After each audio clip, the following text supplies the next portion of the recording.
Oke, kita masuk ke bagian terakhir dari pembahasan KUP.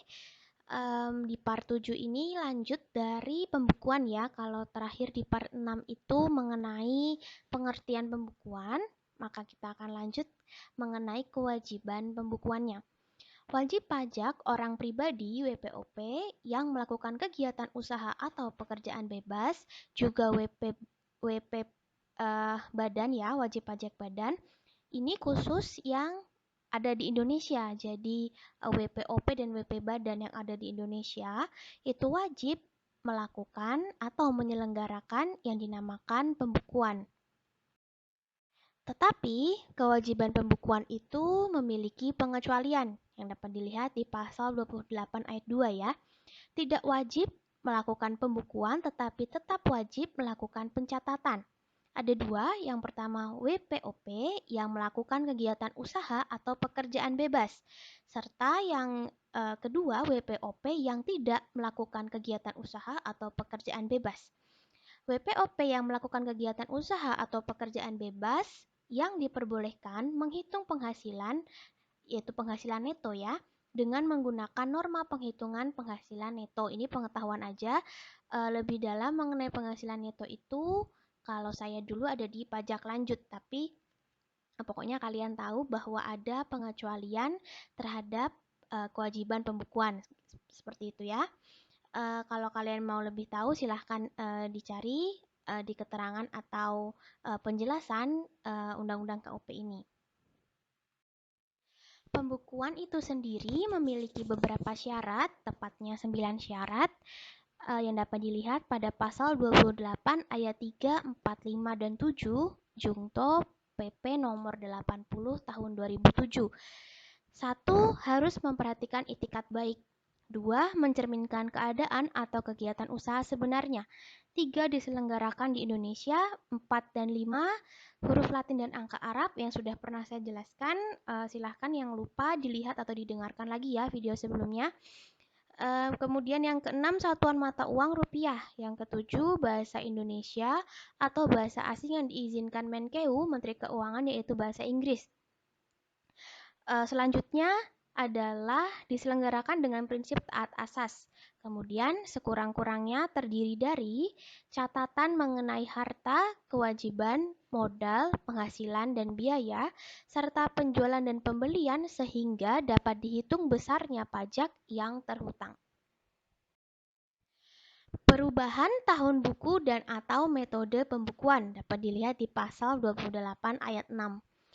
Perubahan itu pada akhirnya harus mendapatkan persetujuan. Namun sebelum sampai ke persetujuan, ada dua yang harus diperhatikan. Yang pertama itu tahun buku dan yang kedua metode pembukuan. Pengakuan penghasilan dan biaya, metode penyusutan, aktiva tetap, serta metode penilaian persediaan. Jadi metode pembukuan itu terdiri dari tadi ya, pengakuan penghasilan dan biaya, metode penyusutan, aktiva tetap, metode penilaian, dan persediaan. Kemudian beserta tahun buku, maka kedua kotak besar itu yang di bawah, kiri dan kanan, harus mendapat persetujuan dari Direktur Jenderal Pajak. Pembukuan dalam bahasa asing dan mata uang selain rupiah dapat dilihat pada pasal 28 ayat 8 Jungto PMK 196/2007. Pembukuan dengan bahasa asing dan mata uang selain rupiah itu adalah dapat dilakukan oleh wajib pajak apabila dalam rangka PMA penanaman modal asing, KK kontrak karya, KBH kontrak bagi hasil, BUT badan usaha tetap, serta WP wajib pajak yang mempunyai afiliasi dengan perusahaan di luar negeri. Setelah mendapatkan izin Menteri Keuangan, pemberian izin dapat dilimpahkan kepada Direktur Jenderal Pajak. Pengertian pencatatan dapat dilihat di pasal 28 ayat 9 Undang-Undang KUP. Pengumpulan data secara teratur tentang peredaran atau penerimaan bruto dan atau penghasilan bruto ditambah dengan dasar untuk menghitung jumlah pajak terutang termasuk penghasilan yang bukan objek pajak dan atau yang dikenakan pajak yang bersifat final. Kedua hal itulah yang masuk ke dalam hal-hal yang harus dicatat atau hal-hal yang harus dilakukan pencatatan. Terakhir, benar-benar terakhir nih, KUP bagian terakhir dan di bagian terakhir slide terakhir mengenai kuasa wajib pajak yang dapat dilihat pada pasal 32 ayat 3 serta 3A Jungto PMK 97 2005 dan PMK 22 2008. Orang pribadi atau badan dapat menunjuk seorang kuasa dengan surat kuasa khusus. Surat kuasa khusus dipergunakan untuk menjalankan hak dan memenuhi kewajiban perpajakan.